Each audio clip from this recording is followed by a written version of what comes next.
One of the things you also talk about in the book, We've Got Issues, which Jesse Wells Primetime endorses enthusiastically. We don't want to make anybody else uncomfortable.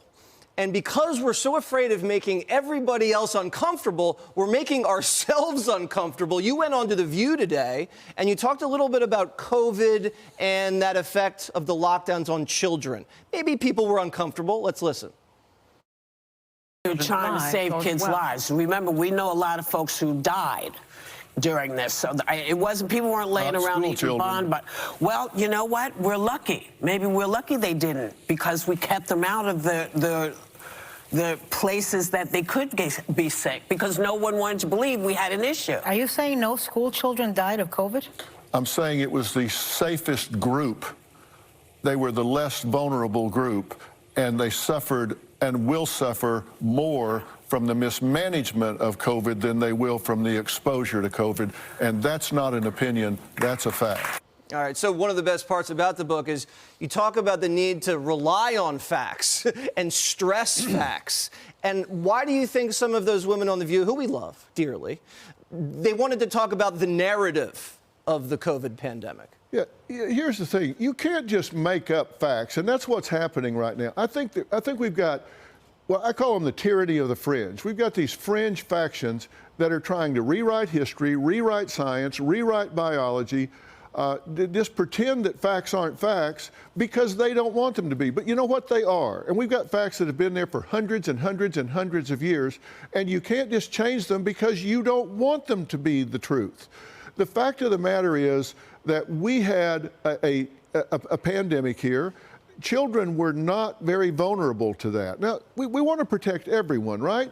But children were not very vulnerable to that. But what they were vulnerable to was disrupting their lives. We know that we had the highest levels of anxiety, depression, and loneliness, as well as suicidal ideation and suicidal attempts, that in 08 and 09 that we've seen since they started keeping records.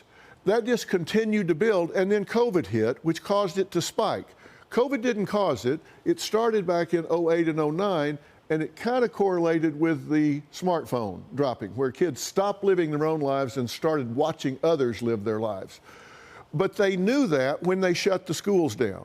You pull out the support system, and as well as pulling out the support system, when you pull out the support system, you disrupt their educational development, their social development, their emotional development, and you also take children that have been subject to emotional abuse and sexual molestation, and you take them away from the mandated reporters who can keep an eye on them, and referrals to Department of Child and Family Services dropped 40, 50, 60% across the nation. What did we do? We sent them home and locked them up with their abusers, so nobody could watch them.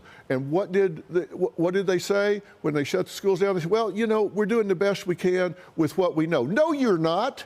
You knew better, and you knew it at the time, and you didn't have a plan to reopen those schools, and now those kids are suffering. Will they ever close the gap? Who knows?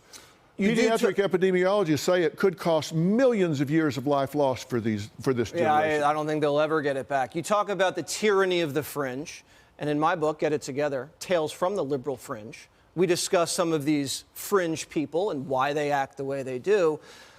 How do you defeat or confront the fringe without letting them take over the rest of Western society? Well, here's the thing. They identify an enemy, and then they focus on that enemy. Most of the people in America don't have or want to have an enemy, so they're not as focused and they're not as organized.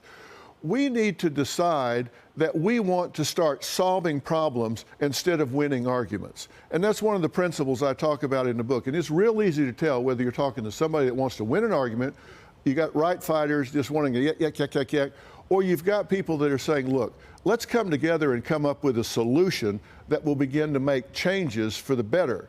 And we need people that will focus on solving problems instead of winning arguments. And if we will do that, the first thing you've got to do with these people on the other side of the issue, you've got left and right, is focus on what can we agree on. Because you know what? Everybody agrees we want a stronger America. Everybody agrees we want our kids to have a better world than we had when we came along and grew up through it. Everybody agrees that we want a good economy. Everybody agrees that we want more safety. Everybody agrees on so many core things. Let's focus on what we agree with first, and then see if we can start talking about our differences. Start with what we agree on. Well, I agree that your book's phenomenal. Up there with my book. Yes. And we appreciate you, Dr. Phil. Thanks Which I've so read, much. by the way. Congratulations on that. We've got issues. We appreciate it. Thank you so much. We'll get it together. Thank you. All right.